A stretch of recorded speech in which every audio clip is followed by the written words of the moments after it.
कि चक्रव्यूह वाली स्पीच आप लोगों को 2 in 1 जी कह गए इंदिरा से ऐसा पोता आएगा चोरी करेगा खुल्लम खुल्ला, फिर ईडी से जनता को कहना चाहते हैं, मैं तुम्हारी देहरी का दीप हूं, दिनमान हूं, घोरतम से मानवी संग्राम का प्रतिमान हूं, उम्र भर लड़ता रहा हूं, मुंह की कभी खाई नहीं, दीनता और दम्भ से रिश्ता कभी पाला नहीं, आप लोगों का आदेश उन्होंने आज तक शर्म नहीं आती है तुमको? तूफान मचा दिया, इतना तूफान मचा दिया, इतना तूफान मचा दिया कि तकलीफ होती है अपने बाप से। जाके पैसे मांगोगे ना आप जब महीने में, क्योंकि तुम्हें पता नहीं एमपी के बेटे हो, तुम्हें कैसे पता चलेगा वो करोगे, तुम्हें दर्द कैसे पता चलेगा गरीब बच्चे का दर्द क्या? शर्म नहीं आती है, बेशर्म लोग हैं वो कर रहे। दोस्तों, बीजेपी और जेडीयू के प्रवक्ता राहुल गांधी और परिवारवाद पर अपना ज्ञान बांट रहे थे, तभी कांग्रेस और समाजवादी पार्टी के प्रवक्ताओं ने इन दोनों की क्लास लगा दी। डिबेट बहुत ही मजेदार होने वाली है, पूरी देखकर जाइएगा।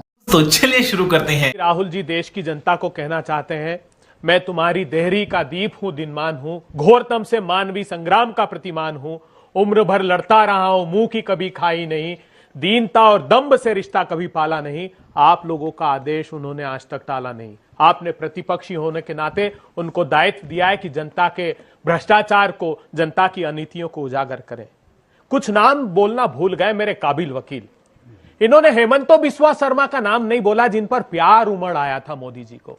2015 में असम में जाकर प्रेस कॉन्फ्रेंस लेते लुई बर्जर केस का आरोपी, भीषणतम भ्रष्टाचार में डूबा हुआ, अगले महीने भारतीय जनता पार्टी ज्वाइन कर लेता है, आज असम का मुख्यमंत्री बनकर बैठा हुआ है।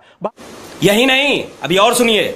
कुल भाग पश्चिम बंगाल जाते हैं, सीबीआई आ रही है, प्रेस कॉन्फ्रेंस करते हैं, उसको भारतीय जनता पार्टी में शामिल करा लेते हैं। भावना गवली महाराष्ट्र में जाते हैं, उसके खिलाफ प्रेस कॉन्फ्रेंस करते हैं। यामिनी जाधव, यशवंत जाधव उसके खिलाफ प्रेस कॉन्फ्रेंस करते हैं कि सीबीआई ईडी आ रही है, अपने आप को बचा कर रखना। हसन मुंसरिफ 3 छापे मारती ईडी उसके यहां, भारतीय जनता पार्टी में शामिल हो जाता है, सारे पाप धुल जाते हैं। अजीत पवार जिसको देश के प्रधानमंत्री कहते हैं, भीषणतम भ्रष्टाचार में डूबा हुआ 70,000 करोड़ रुपए का आरोपी, ईडी उसके खिलाफ एक प्रेस रिलीज जारी करती है कि सुनेत्रा पवार, अजीत पवार दोनों बैंक के स्कैम में शामिल है, भारतीय जनता पार्टी में शामिल होते हैं। ईडी चार्जशीट फाइल करती, दोनों के नाम हटा देती है। तो भीषणतम भ्रष्टाचार में डूबे हुए लोग हैं, भारतीय जनता पार्टी उनको गले लगाती, अपनी पार्टी में ले लेती। क्या आरोप है राहुल गांधी जी पे? राहुल गांधी जी के खिलाफ क्यों प्रतिशोध की आग में जल रहे हैं? क्योंकि राहुल गांधी जी ने कहा है कि इस चक्रव्यूह में, इस देश के पेपर लीक में युवाओं को फंसाया जा रहा है। बेरोजगारी के आकंठ पाप में भारतीय जनता पार्टी युवाओं को धकेल रही है। भारतीय जनता पार्टी ने अग्निवीर नाम का बदनुमा दाग इस देश पर लगाने की कोशिश की है। भारतीय जनता पार्टी ने संसाधनों की लूट एनसीएलटी के स्कैम में की।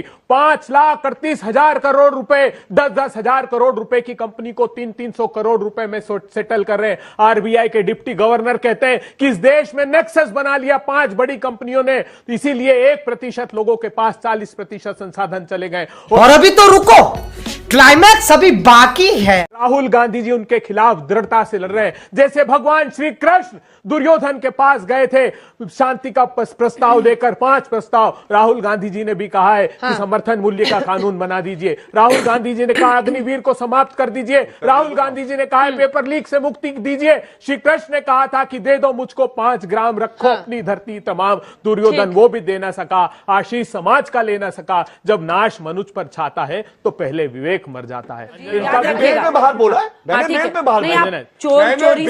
बाहर बोला है। 3 भ्रष्टाचार के आरोप पे 3 गांधी परिवार के सदस्य बाहर है बेल पे। क्या गलत है बताइए? अरे बाप रे, ये तो धोती खोल रहा है। देखिए, चोर चाहे शोर, बहुत जरूरी है इस बात का जवाब देना। आजादी के क्रांति का इतिहास है नेशनल हेराल्ड। बरतानिया हुकूमत के खिलाफ पंडित नेहरू ने मुखरता से आवाज बुलंद करने के लिए वो अखबार निकाला था। उस अखबार के कर्मचारियों का पैसा बकाया था, उस पैसे को चुकाने के लिए कांग्रेस पार्टी ने अपने पास से वो पैसा दिया। क्या आरोप था इनका? नेशनल हेराल्ड सेक्शन 25 की कंपनी, नॉट फॉर प्रॉफिट, अर्थात कोई बेईमानी नहीं कर सके, ये राहुल गांधी ने उस पर ताला लगा दिया। मैं पूछना चाहता हूं क्या हुआ उस मुकदमे का जिसपे तुमने फंसाने की कोशिश की थी? 2015 में नेशनल हेराल्ड में क्लोजर फाइल कर दिया ईडी ने, उस ईडी के डायरेक्टर को इन्होंने हटा दिया। आज पूछना चाहता हूं, जाइए ट्रायल कोर्ट के विशाल शेखर जो जज हैं, वो कह रहे हैं कि तारीख पर तारीख लेते हो, लेकिन प्रोसिक्यूशन एविडेंस पर लगाए। लेकिन ये भी तो एक सच्चाई है ना बेटा, बीच में ना बोल।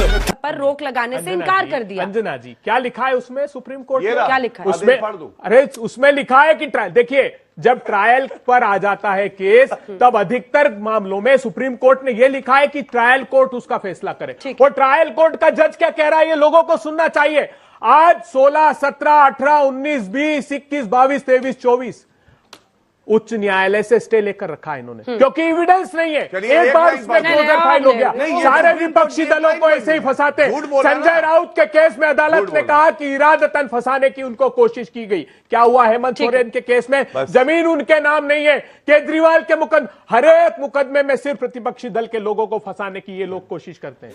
बहुत ही सुंदर तरीके से आपने खेला। अब याद परिवारवाद आया।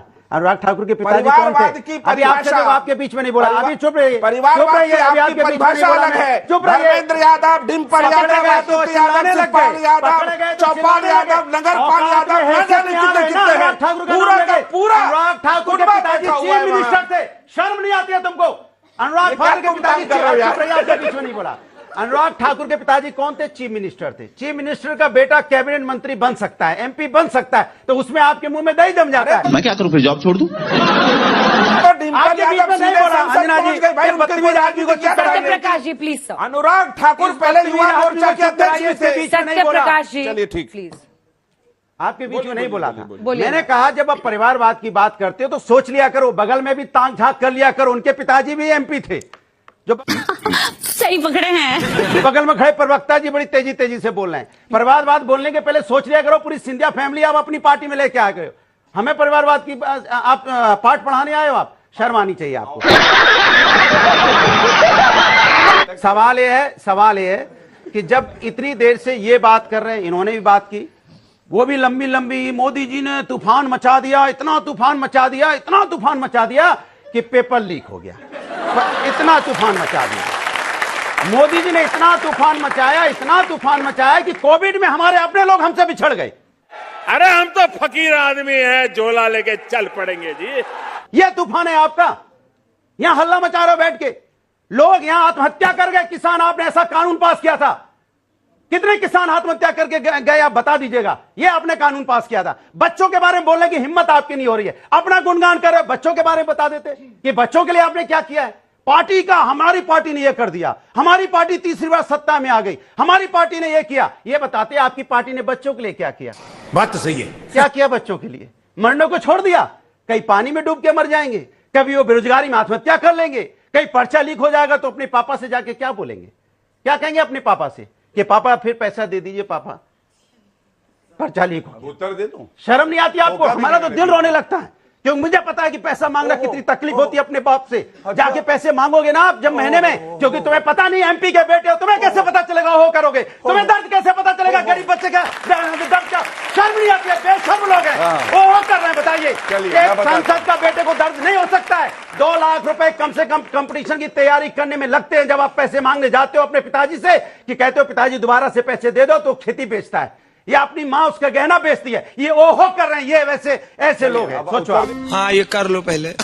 मैं आपसे कह रहा हूं कि आप वो लोग हैं जो बच्चों का दर्द नहीं समझते, उसमें ओहो दिखाई देता है। अब ऐसे बेशर्म लोगों के साथ डिबेट करने मुझे शर्म आती है, जो गरीबी पे ओहो कर रहे हैं। सोचो, ओहो कर रहे हैं, ओहो कर रहे हैं। चलिए आप उत्तर दे दूं। ये लंबी तारीफ। ठीक है, नहीं, राहुल गांधी के रेड पर वापस आ जाते हैं, इस पर जवाब लोगे। आपको भी लग रहा है कि रेड हो रहा है, विपक्ष हमला कर रहा है? अभी तो यही चिल्ला रहे थे भ्रष्टाचार। बोलने दीजिए। आप खोल दी तो टॉपिक पे मुझसे बात कीजिए ना। नहीं हो सकता क्या? मुझसे बात आप टॉपिक नहीं हो सकते क्या?